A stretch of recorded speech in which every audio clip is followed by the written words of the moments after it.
Have you ever wondered what it would take to be crazy successful in high volume photography? Well, today's guest, Randy de la Fuente of SnapEasy.com, has all the answers.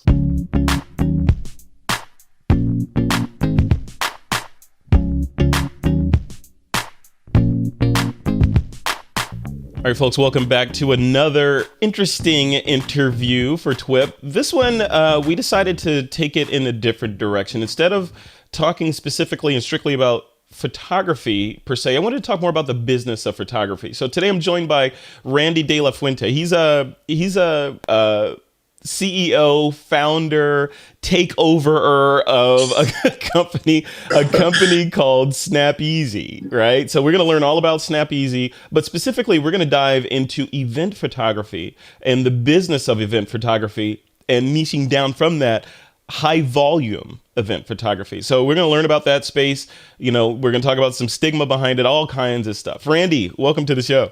Hi, Frederick. Thank you so much. I'm glad we finally got to connect. Yeah, likewise. I'm excited for this conversation. So SnapEasy, right? Let's start there. You know, I want to first of all tell the TWiP listeners what SnapEasy is and what problem in the industry you're seeking to solve with the company.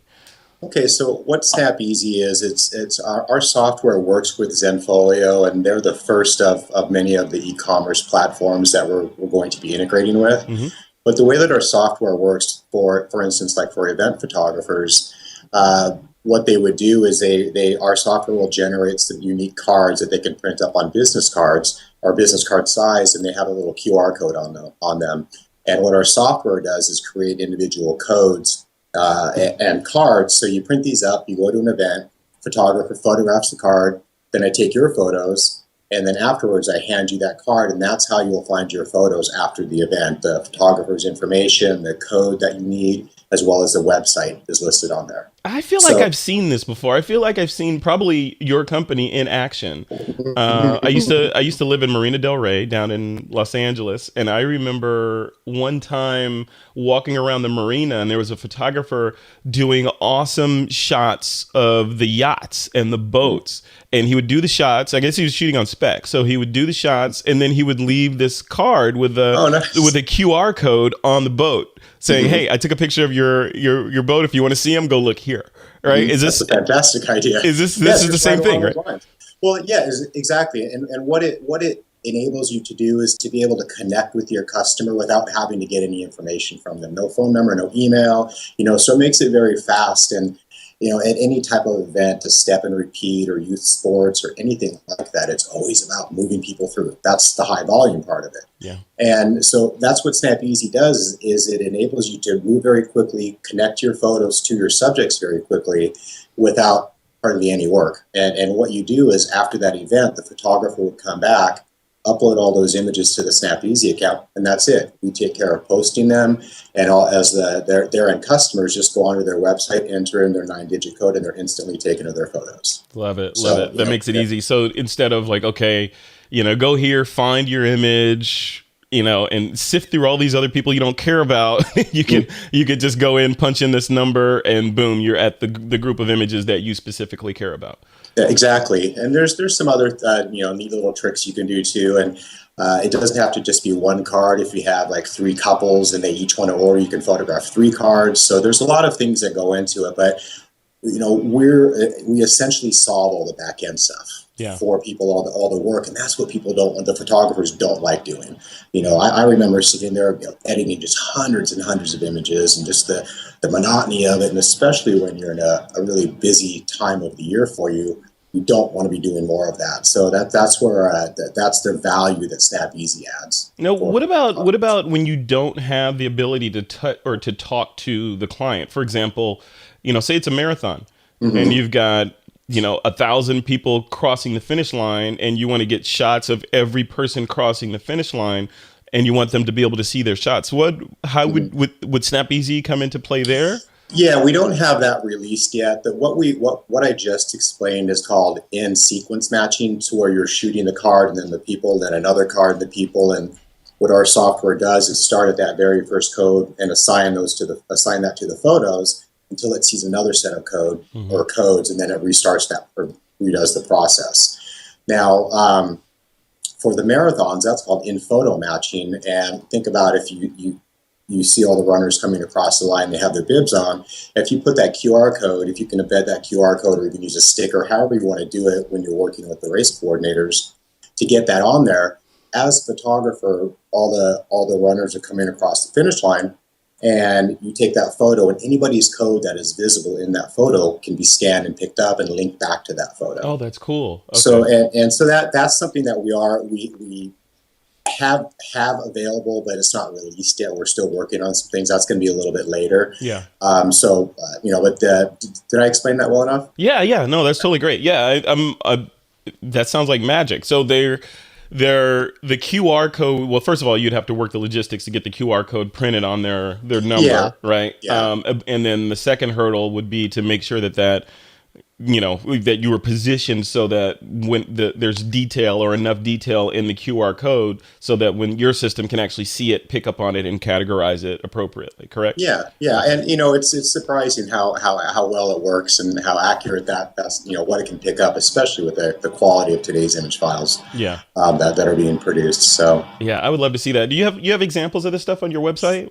Yeah. If they go to snapeasy.com, there's going to be the how it works and all of that stuff as well. So, and there's very detailed explanations, and we have a great knowledge base. Just type in your question, and the answer will come right up for you as well. So cool. That's so cool. Yeah. Well, I want to get into pricing and stuff. We'll do that at the end. Okay. But I want to switch gears, talk more about the business side of things. First of all, the stigma around HVP or high volume photography, right? So yes. You and I were talking about this when we did our pre-interview. There's wedding photographers and other, there's the I would say like the landscape fine art photographers that look down on, and I'm generalizing here. So if you're not one of these people, then don't be offended. But for the most part, they look down on like wedding photographers and event photographers as, these are high volume. This is not, doesn't require any creativity. This is not art, because you're cranking them in and cranking them out. You don't spend that much time per client, et cetera, et cetera, et cetera. What do you say to that? Is high volume photography an art? Yes, it involves a whole different skill set that you have to learn. When we were doing it, this was the days before digital as well. When you actually, you want to know what worry feels like is shooting 50 or 100 rolls of film in one day and not knowing if everything is okay, like you can today. Right? Oh, yeah. I've been there, man. You and I talked about when you did the digital switch over for the military. Yep. That's right. Yep. And I just remember that you had to just nail your lighting and all those things. I was always feeling better, like, Wednesday when I got the call from the lab that everything was good. All my photographers did okay. But it's not only organizational stuff, obviously, but there's a lot of, like I said, a whole new skill set of dealing with people, working under pressure, knowing what to do if something goes wrong. I mean, you'd be amazed at the things I can fix with duct tape. So, it's just you have to be able to work on the fly like that. And, but it's definitely a lot of management and a lot of skills, but the things that you learn here, you can take away and work. They can work for wedding photography, people skills. There's a lot to it. Yeah. Thinking on your feet for one, right? Because I've done some HVP in the past, and I remember when you're shooting a wedding, it's a different kind of pressure, right? Because it's an all-day event. It's a one-time thing. Everybody's stressed. The bride, the bridezilla, the bride's mom. Everybody's, it's a different level of stress that day. And you're the photographer, and you're charged with making sure that you are getting awesome artistic images, but then stay out of my way too. Right. Oh yeah. But in event photography, and correct me if I'm wrong, in event photography, there's the pressure of, okay, look at this long line of a gazillion people that I need to get awesome images of, because if I fail, not only am I failing them, but I'm not going to make any revenue. So each image has to be technically and aesthetically correct in a very short period of time. You got to get that, and then on to the next one. Is that fair? Oh, absolutely. It's definitely like, the McDonald's of photography, everything, but you have to understand too, that you have to look at this as, when I was doing this, I took my portrait background that I had, and I took all that I learned from that and made my event photography photos look great. Yeah. I could tell if you lined our stuff up against the major players in the market at the time, I could always tell our stuff apart. I mean, we always used to fill light outside when we were doing outdoor youth sports. I'd set tarps up. We had 10 by 20s. Everything was tarps so I could control the light. And then we'd shoot through tarps, and then have the background that I would get dialed in. Getting the exposure balance with the fill flash. So there is a lot of skill involved in it. You're not sitting there trying to do this beautiful award-winning print, but you're going to give the parents a great photograph. Right. You're capturing a moment in time. Yeah, and just a little, tangent too on how important these photos are. There were several times in my 20-year career where we actually took the last photo of a child's life. Oh, wow. And that's where it really stuck with me about how important it is what we're doing. And I told my photographers, I said, this. It's not going to happen to every person or every child that we photograph, of course, but eventually it will. But yeah. I mean, and I'll tell you this, Frederick. I remember when I got the call. It was a soccer player that got killed in a car accident on that Sunday. We did his photos. It happened on a Wednesday, and I remember waiting to hear. And going back to what I said earlier, I remember that phone call, and I remember wanting to hear from the lab that the images were okay. That everything was going to be okay, and it turned out being just a fantastic photo, and that was one of the times my career really sunk in with me. No matter what anybody thinks, what we do as event photographers or photographers in general is important. Yeah. And it means a lot to me. So it's there's I wouldn't say that there's no art involved in event photography. Love it. Yeah. Yeah. It's important. And it's the idea of capturing memories, right? Because one of the reasons, and people ask me, what kind of photography do you enjoy? And my response is generally I enjoy taking photos of people, specifically like models and that sort of thing. And for me, like yesterday, I'm driving around the Bay Area. I'm in vineyards up in Napa, and I'm taking pictures of, grapes and vines and all this cool stuff. In my mind, whenever I'm doing that, it's always like, I'm trying to get a shot that no one's done before. Or something, at least for me, that feels unique. And it's hard to, in a lot of ways when you're shooting landscapes, it's hard to do that. I think that's why I'm not a landscape shooter. Karen Hutton, Trey Radcliffe, they can do that stuff. When I look at a landscape, I'm like, okay, this has been done a million times. Let's move on. But then when my brain switches and I think, okay, what if you put a person in there? Or if you put a model? Wouldn't it be great to have a model frolicking amongst the vines and the grapes and all that? Then it's not landscape. And the landscape becomes the backdrop. Exactly. But then, to bring it home, the whole idea that, like you were saying, these moments are priceless. Like for me, when I take a really good photo of a model or a woman, that's a snapshot of that person in time. They're never going to look like that ever again. Not even tomorrow. It's a snapshot of that person. And it's like wine at that point, again, with the Napa thing, it's like wine. As time goes on, that picture becomes more and more valuable because age, degrades the looks over time. And as you look back, you can see, okay, this is what I look like in October of 2015. So I totally agree with you. So let's switch gears a little bit on the business tip of this. So high volume. When I think high volume, I think high dollars. And I'm thinking, okay, exactly. And you do the easy math. You're like, okay, I'm sure these kids do it too when they come, when your team is shooting them. It's like, okay, I wonder how much he's making. Well, if it's costing me X dollars for this package and it looks like there's 500 kids here, he's making $1 million, right? What do the mechanics or the financials look like for this? Well, that is definitely true. That anytime I go anywhere now, just because I've been in the world of high volume photography, I'm always doing the numbers. Going to a stadium, any big event where how much money is changing hands here today. And that always crosses my mind. I do that all the time. Yeah, the football game or something. You're like, oh, exactly. Everybody paid $20 to get in here. Oh my god.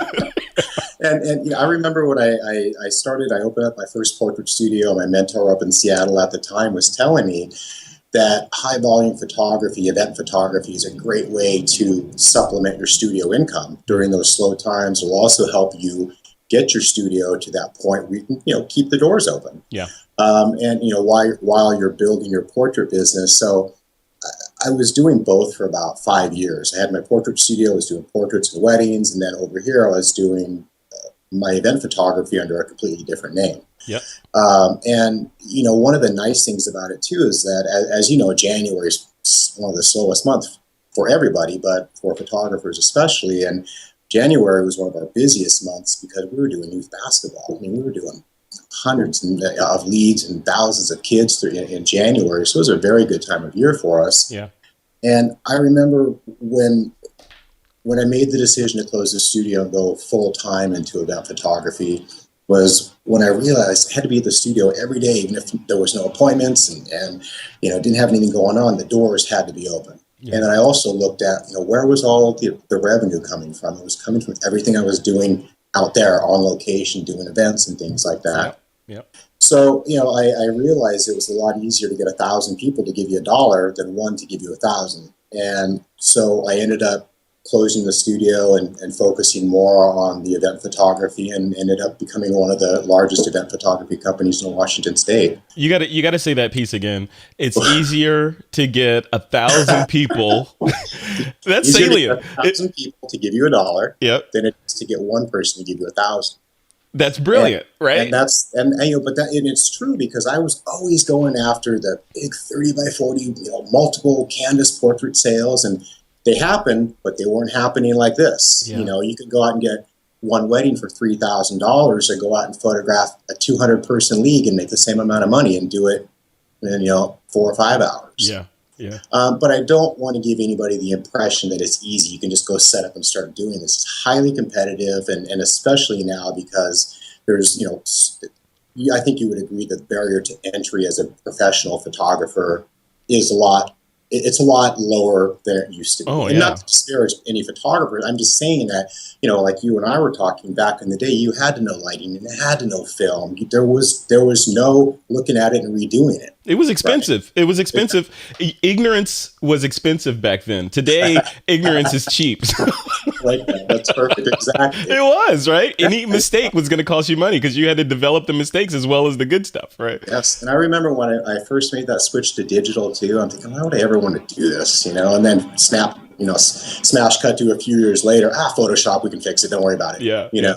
So I think for me, it probably made me not as attentive as I was, or not worry so much about the things that we could fix now with Photoshop. Mm-hmm. So, but yeah, there's definitely a whole lot of other things that you have to be able to deal with. Yeah, with that. I love it. Okay, so I want to talk about and we could talk for hours. I'm looking at the time here.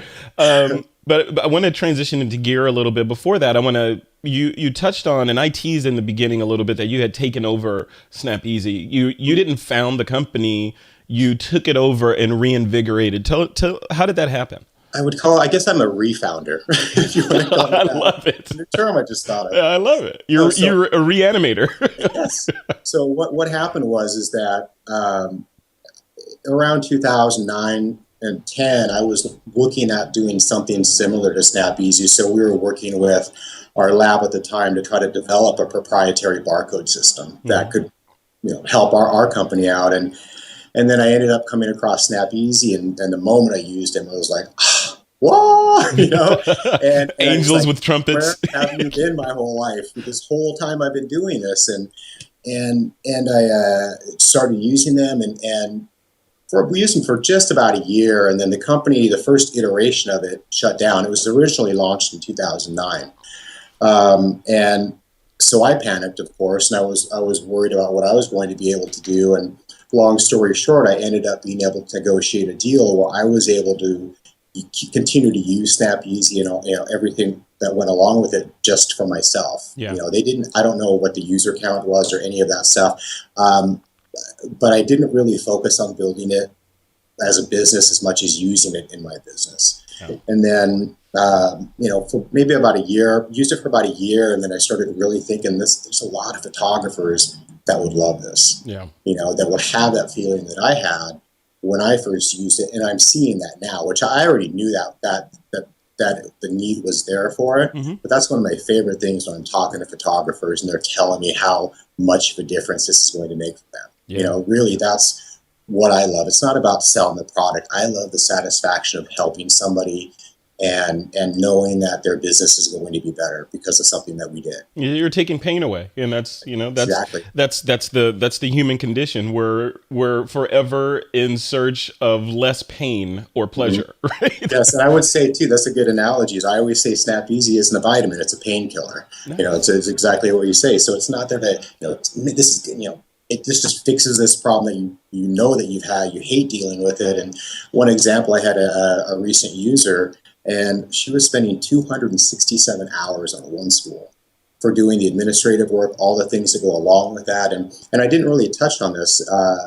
On the we also, in addition to the event photography, Snap Easy is great for school photographers Okay. because you can upload the student data, you can connect information ahead of time, and this comes in handy not just for schools but anywhere where you might be able to get information that needs to be connected to the photos. Interesting. Okay. Yeah, so Okay.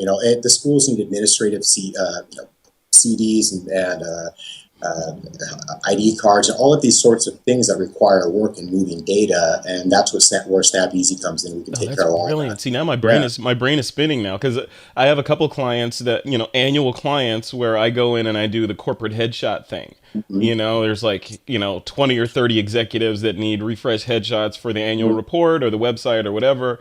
And they, obviously they all go into one gallery, but wouldn't it be great if I could just say, okay, Oh, absolutely, yeah. Fred. Call me when it's ready, man. I'll set you up.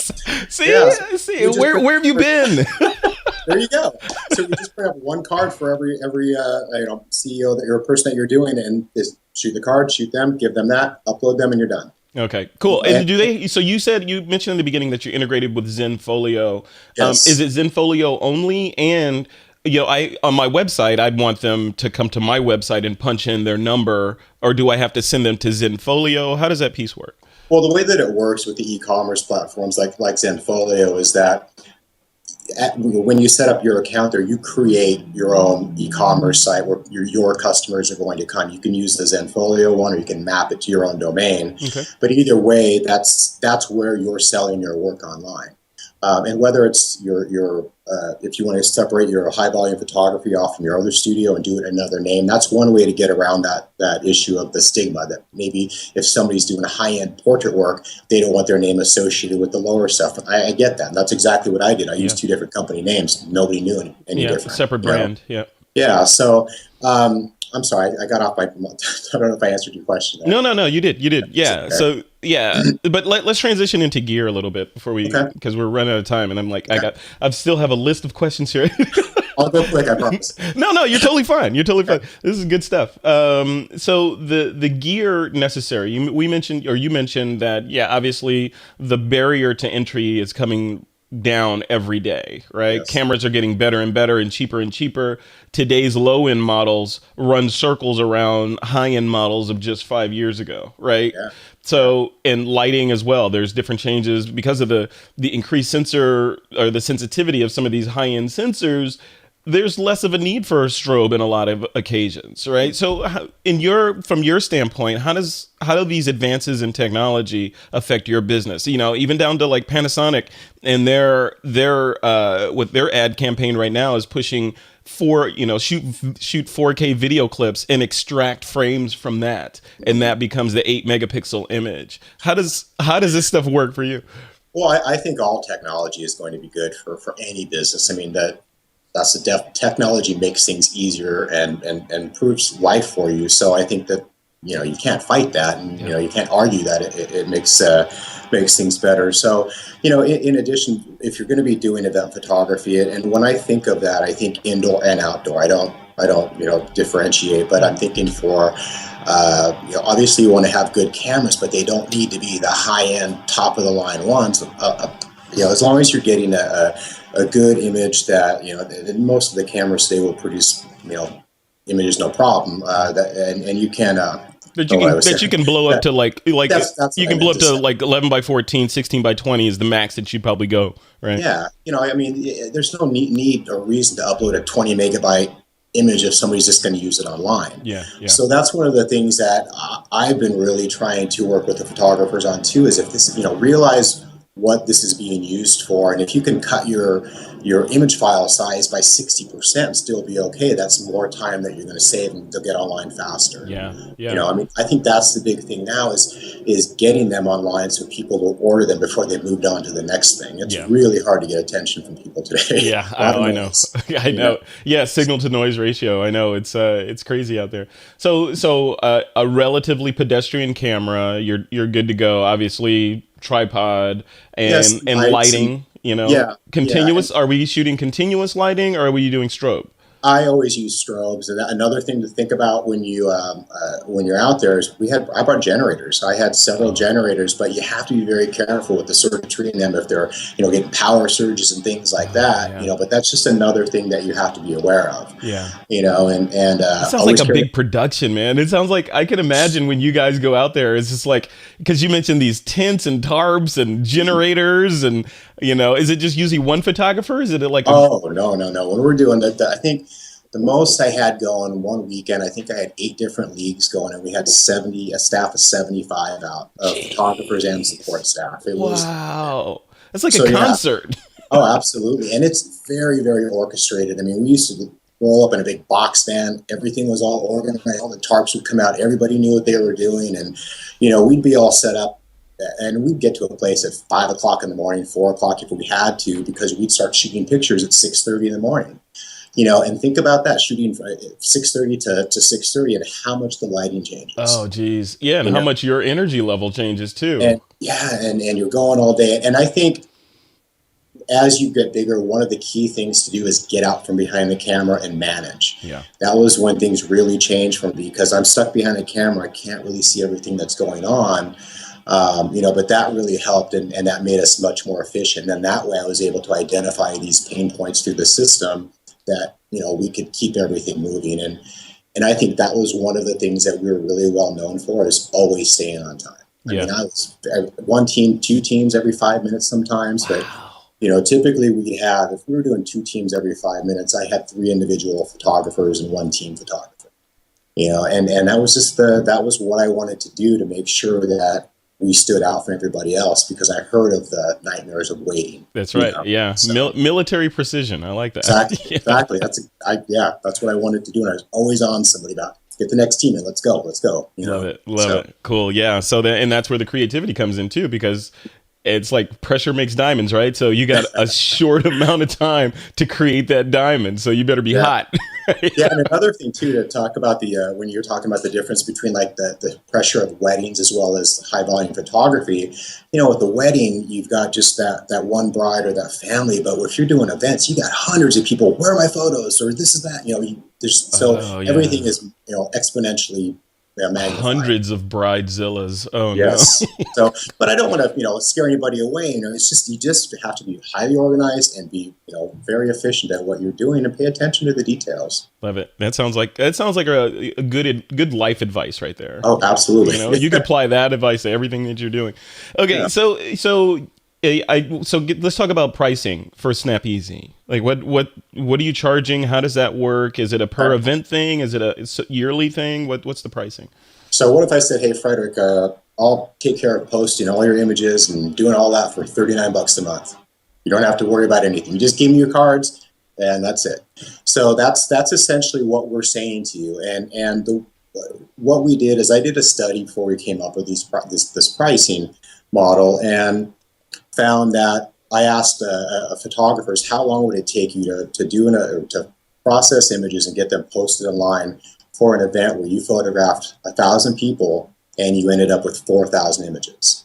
So how long would that take you to get these online and get those to those people? And on average, it was about 12 hours worth of work. I was going to say 12 days, but okay. Yeah, well, no, that's the average. I mean, I got some that were many days, so it really varied, and it shows you there's a wide range of techniques that people are using, photographers are using to get their images online. But then I asked the other question. I said, how much is your time worth? Yeah. Or how much are you paying a staff member to do this? Because I don't think anybody quantifies that back end. Yeah. So we ended up finding out that that's $540 for just that one job in man hours. For one job, yeah. Yeah, for one job. Yeah. So if you look at that, if you would have used Snap Easy and it took them 12 hours, Snap Easy processed and posted that in 20 minutes, less than 20 minutes. and you didn't have to do anything. Wow. So, Okay. so this is what I'm telling you. I'm changing lives for photographers, and I love it. I All love. right. So how much? How much? It's $39 a month. That's it. So, That's it. okay. Oh, it is $39 a month. Okay. Yeah, cancel anytime. $39 a month. I wanted to make it very simple. I know when I first started out, I was thinking all these different pricing models. I said, I don't want to do that. Photographers don't want to do this. Make it simple, and brilliant. Yep. yeah. Yeah. And it sounds, Randy, honestly, it sounds like a no-brainer if you're considering event photography and high volume photography like this. I mean, it sounds like this is like, if people don't know about it, I wouldn't want my competitors, obviously they will know about it after this, but I wouldn't want my competitors to know that, like, how is Frederick doing all this? And he still has time for his family. What is going on? Yeah. Yeah. And, I don't think I answered your question either about the whole Zenfolio and right. So we did integrate first with Zenfolio. SmugMug is on deck. They're going to be coming up next, but we're just going to keep moving on down the line and integrate Snap Easy into the platform. So for now, it's available on Zenfolio and SmugMug soon. Any idea when that's coming? Hesitant to say. I wanted to say before the end of this year, but I don't want to pin myself down to that. So let's just say we'll have information available as soon as we can. Okay. There's lots of TWiP listeners are SmugMug customers. So if they want to be updated on when that's going to launch, is there a mailing list or something that they could get on? Okay. Just at the bottom of our website, just join the mailing list, and I'll keep everybody informed. But we have got a lot of people waiting for SmugMug as well. Okay, perfect. Yeah. All right, so I always turn the thumb screws on our guests that have awesome services like this for discounts, and you and I talked about it beforehand. So I know you have a discount for TWiP listeners. What you want to reveal what it is? Yeah, they can just check down at the bottom, and you and I are there's going to be something down there at the bottom. They'll link to our website. It'll have all the information. We'll take care of the TWiP listeners for you. I appreciate it. Okay. Yeah, and I'm looking at what we're going to do. It's a pretty big discount. So, yeah, $39 is not what TWiP listeners will pay for a limited time, I think, for this, right? Yeah. And we have a 2-week 14-day trial as well. And I'm here if people want to get a hold of me. I'm here to help them out. And like I said, it's what I'm, I enjoy doing the most. Awesome. Randy, thanks a lot for doing this. Congratulations, first of all, in the business. Thank you. It's one of those businesses, like you said, takes away pain, right? It's not a vitamin, like you say, it's a painkiller.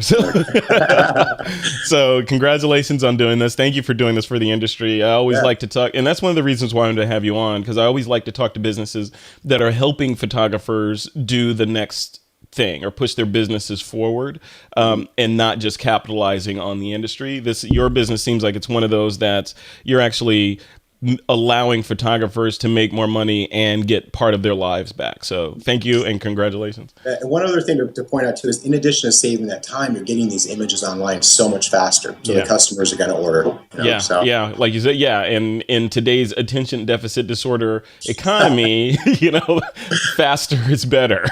Yes. Cool. Okay, so snapeasy.com. You want to spell that out for us? How's it spelled? SNAPIZZI.com. All right. Thanks a lot, Randy. All right. Thank you, Frederick. Talk soon. Okay. See ya. Bye.